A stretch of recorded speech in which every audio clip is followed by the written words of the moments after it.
केंद्रीय बजट पर भाजपा की पत्रकार वार्ता। देश सबका साथ सबका विकास की परिकल्पना को साकार करेगा केंद्रीय बजट। श्री कोठारी देवास। केंद्र की मोदी सरकार द्वारा वर्ष 2021 से 22 के लिए बजट पेश किया, जो देश में पहली बार पेपरलेस बजट है। बजट में मुख्य रूप से आत्मनिर्भर भारत का रोड मैप दिखाई दिया। इस बजट को 6 आधार स्तंभ लेकर तैयार किया गया है, जिसमें मुख्य रूप से स्वास्थ्य कल्याण, भौतिक वित्तीय पूंजी एवं अवसंरचना, आकांक्षी भारत के लिए समावेशी विकास, मानव पूंजी में नवजीवन का संचार करना, नव प्रवर्तन और अनुसंधान एवं विकास, न्यूनतम सरकार और अधिकतम शासन को प्राथमिकता दी गई है। बजट को लेकर भाजपा प्रदेश मंत्री श्री राहुल कोठारी द्वारा भाजपा कार्यालय पर प्रेस वार्ता आयोजित की गई। पत्रकार वार्ता में केंद्रीय बजट के विभिन्न बिंदुओं पर प्रकाश डालते हुए श्री कोठारी ने कहा कि केंद्रीय बजट जनहितैषी बजट है। देश में कोरोना काल की आपदा को देखते हुए बजट तैयार किया गया है। श्री कोठारी ने मीडिया से रूबरू होते हुए कहा कि बजट में टैक्स स्लैब में इस बार कोई भी बदलाव नहीं किया गया, लेकिन आजादी की 75वीं सालगिरह को देखते हुए 75 साल से ज्यादा उम्र वाले पेंशनर्स को इनकम टैक्स रिटर्न फाइल करने की छूट दी गई। पेंशन से कमाई पर टैक्स नहीं लगेगा। पेट्रोल पर 2.5 रुपए और डीजल पर 4 रुपए कृषि सेस का प्रस्ताव, लेकिन ग्राहकों पर नहीं होगा असर। रेलवे के लिए बजट में रिकॉर्ड 1,10,055 करोड़ और सड़क परिवहन मंत्रालय के लिए 1,18,101 करोड़ का अतिरिक्त प्रावधान किया गया। दिसंबर 2023 तक देश में सभी ब्रॉडगेज रेल लाइनों का विद्युतीकरण किया जाएगा। एनजीओ, राज्य सरकारों और प्राइवेट सेक्टर की मदद से 100 नए सैनिक स्कूलों की शुरुआत होगी। देश स्वास्थ्य और परिवार कल्याण के इस बजट में 2,23,846 करोड़ आवंटित करने की घोषणा। देश कोरोना वैक्सीन के लिए 35,000 करोड़ की घोषणा। देश 27 शहरों में मेट्रो सेवाएं शुरू की जाएंगी। देश अनुसूचित जाति के कल्याण के लिए पोस्ट मैट्रिक स्कॉलरशिप स्कीम में अनुसूचित जाति के 4 करोड़ छात्रों के लिए 2025 से 26 तक 35,219 करोड़ रुपए का आवंटन किया जाएगा। विदेशी मोबाइल पर कस्टम ड्यूटी बढ़ाई, जिसमें मोबाइल महंगे होंगे। सोना चांदी से कस्टम ड्यूटी को घटाया गया, जिससे सोना चांदी सस्ते होंगे। इंश्योरेंस सेक्टर में एफडीआई की लिमिट 49% से बढ़ाकर 74% कर दी गई। देश भर में उच्च शिक्षण संस्थानों को संचालित करने उच्च शिक्षा कमीशन का गठन होगा। देश में पहली बार डिजिटल तरीके से जनगणना होगी। डिजिटल भुगतान को बढ़ावा देने के लिए 1,500 करोड़ की योजना का प्रस्ताव रखा गया। बजट आने के बाद से सेंसेक्स 2020 अंकों की बढ़त के साथ 48,306.59 पर कारोबार कर रहा है। बजट में उज्ज्वला योजना का विस्तार कर 1 करोड़ लाभार्थियों को जोड़ने का लक्ष्य रखा गया। इस बार नई ट्रेन की घोषणा नहीं की गई। साथ ही श्री कोठारी ने कहा कि बजट में समाज के हर वर्ग का ध्यान रखा गया है, जिसमें देश किसानों के लिए 2021 से 22 में agriculture credit target 16.5 lakh crore का है। ऑपरेशन ग्रीन स्कीम में जल्द खराब होने वाली 22 फसलों को शामिल किया जाएगा। एग्रीकल्चर इंफ्रास्ट्रक्चर फंड तक एपीएमसी की भी पहुंच होगी। कोची, चेन्नई, विशाखापट्टनम, पारादीप और पेटवा घाट जैसे शहरों में 5 बड़े फिशिंग हार्बर बनेंगे। तमिलनाडु में मल्टीपर्पज सीवेज पार्क बनेगा। गरीबों के लिए one nation one ration card को 32 राज्यों में लागू किया जाएगा। 86% लोगों को इसमें कवर किया जा चुका है। उज्ज्वला योजना का फायदा 1 करोड़ और महिलाओं तक पहुंचाया जाएगा। इंश्योरेंस बैंकिंग सेक्टर के लिए इंश्योरेंस एक्ट 1938 में बदलाव होंगे। इंश्योरेंस सेक्टर में एफडीआई को 49% से बढ़ाकर 74% किया जाएगा। औद्योगिक विकास बैंक ऑफ इंडिया के साथ साथ 2 बैंक और 1 पब्लिक सेक्टर कंपनी में विनिवेश होगा। इसके लिए कानून में बदलाव होंगे। एलआईसी के लिए भी आईपीओ लाया जाएगा। सरकारी बैंकों में 20,000 करोड़ का निवेश किया जाएगा। बैंकों को कर्ज से छुटकारा दिलाने के लिए एसेट रिकंस्ट्रक्शन कंपनी और एसेट मैनेजमेंट कंपनी बनाई जाएगी। असम बंगाल किटी वर्कर्स महिलाओं के लिए 1,000 करोड़। अगली जनगणना पहली डिजिटल जनगणना होगी। इस पर इस साल 3,768 करोड़ रुपए खर्च होंगे। गोवा पुर्तगाल से आजादी का डायमंड जुबली ईयर सेलिब्रेट कर रहा है। इसके लिए 300 करोड़ रुपए दिए जाएंगे। असम और बंगाल की महिला टी वर्कर्स और उनके बच्चों के लिए 1,000 करोड़ रुपए दिए जाएंगे। एजुकेशन के लिए एनजीओ, राज्य सरकारों और प्राइवेट सेक्टर की मदद से 100 नए सैनिक स्कूलों की शुरुआत होगी। लद्दाख में हाई एजुकेशन के लिए लेह में सेंट्रल यूनिवर्सिटी बनाई जाएगी। आदिवासी क्षेत्रों में 750 एकलव्य मॉडल स्कूलों में सुविधाओं का सुधार होगा। अनुसूचित जाति के 4 करोड़ बच्चों के लिए 6 साल में 35,219 करोड़ रुपए खर्च होंगे। आदिवासी बच्चों के लिए पोस्ट मैट्रिक स्कॉलरशिप भी लाई जाएगी। हेल्थ के लिए कोरोना वैक्सीन पर 2021-22 में 35,000 करोड़ खर्च किए जाएंगे। जरूरत पड़ी तो और ज्यादा फंड दिया जाएगा। आत्मनिर्भर स्वस्थ भारत योजना का ऐलान किया है। केंद्र सरकार ने 64,180 करोड़ रुपए का बजट में इसके लिए प्रावधान किया है। यह बजट नई बीमारियों के इलाज के लिए भी होगा। साथ ही स्वास्थ्य के बजट में भारी बढ़ोतरी भी की गई है। न्यूट्रिशन पर भी ध्यान दिया जाएगा। मिशन पोषण 2.0 शुरू किया जाएगा।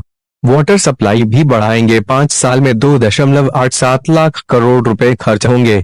शहरी इलाकों के लिए जल जीवन मिशन शुरू किया जाएगा। शहरी स्वच्छ भारत मिशन पर 1.48 लाख करोड़ 5 साल में खर्च होंगे। निमोकोकल वैक्सीन को देश भर में शुरू किया जाएगा। इससे 50,000 बच्चों की हर साल जान बचाई जा सकेगी। 70,000 गांवों के वेलनेस सेंटर्स को इससे मदद मिलेगी। 602 जिलों में क्रिटिकल केयर हॉस्पिटल शुरू होंगे। National centre for disease control को मजबूत किया जाएगा। इंफ्रास्ट्रक्चर सेक्टर के लिए डेवलपमेंट फाइनेंशियल इंस्टीट्यूट की जरूरत है। इसके लिए एक बिल लाया जाएगा। 20,000 करोड़ रुपए इस पर खर्च होंगे ताकि 5 लाख करोड़ रुपए का लैंडिंग पोर्टफोलियो 3 साल में बनाया जा सके। पब्लिक इंफ्रास्ट्रक्चर को मोनेटाइज करने पर ध्यान दिया जाएगा। नेशनल मोनेटाइजेशन पाइपलाइन लॉन्च होगी। इसका एक डैशबोर्ड बनेगा ताकि इस मामले में हो रही तरक्की को देखा जा सके। नेशनल हाईवेज अथॉरिटीज भी अंतर्राष्ट्रीय निवेश आकर्षित करेंगी। रेलवे भी फ्रेट कॉरिडोर को मोनेटाइज करेगी। आगे जो भी एयरपोर्ट बनेंगे उनमें भी मोनेटाइजेशन पर ध्यान दिया जाएगा। रेलवे के लिए रेलवे ने नेशनल रेल प्लान 2030 बनाया है ताकि फ्यूचर रेडी रेलवे सिस्टम बनाया जा सके और लॉजिस्टिक कॉस्ट कम की जा सके।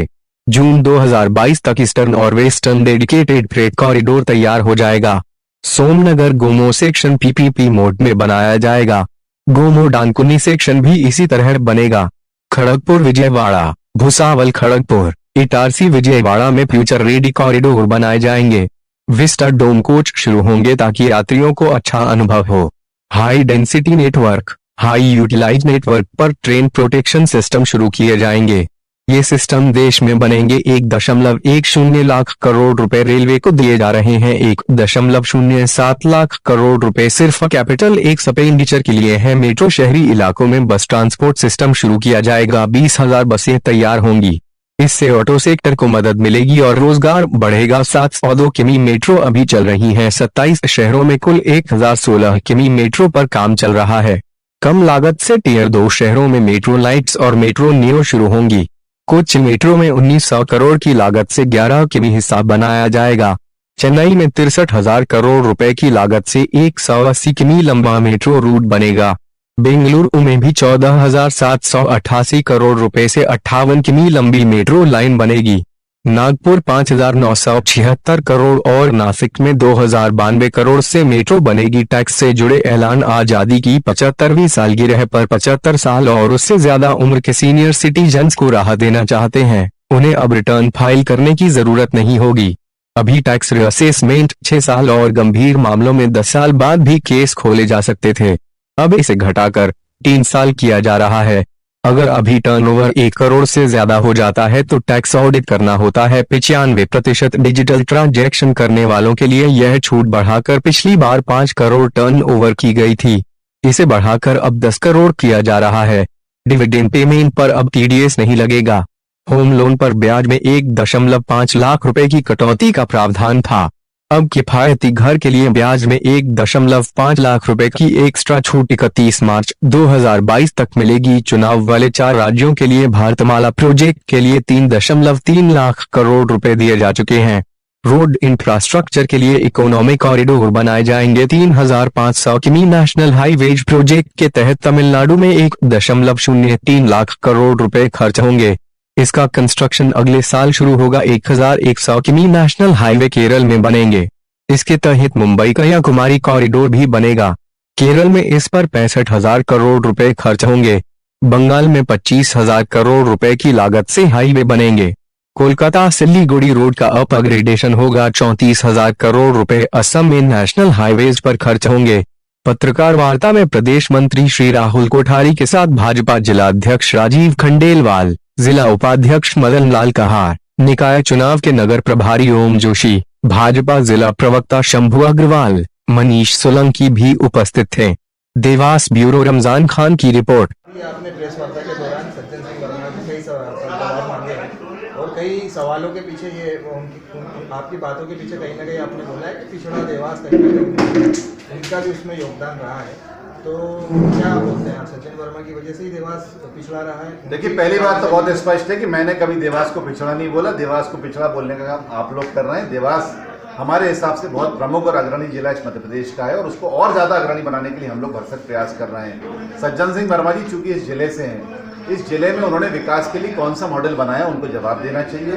कितनी सड़कों का विकास किया, कितनी पंचायतों का विकास किया और जिस वर्ग के लिए भारतीय कांग्रेस पार्टी उनको स्थान देती है, अनुसूचित जाति वर्ग, उस वर्ग के कितने बच्चों को उन्होंने स्कॉलरशिप दिलाई, कितनों को हॉस्टल दिलवाया, इस बात का जवाब सज्जन सिंह वर्मा जी को देना चाहिए। केवल सुबह सुबह अपनी जबान खोलकर भारतीय जनता पार्टी पर ओछे आरोप लगाकर, हमारे नेताओं पर ओछी टिप्पणियां करके राजनीति करना उनका शगल बन गया है। पूरी तरीके से वैमनस्य की राजनीति वो करते हैं और अपने आप को कांग्रेस के स्थापित नेता बनाने का प्रयास करते हैं। आने वाले समय में आप जानते हैं कि अगर वो कांग्रेस के प्रदेश अध्यक्ष नेता प्रतिनिधि करने का प्रयास कर रहे हैं तो इसका कुचल्ला भी उनको हासिल नहीं होगा। आपने भ्रष्टाचार को भी लेकर बात करी, सज्जन सिंह वर्मा कहने का भ्रष्टाचार करा तो उससे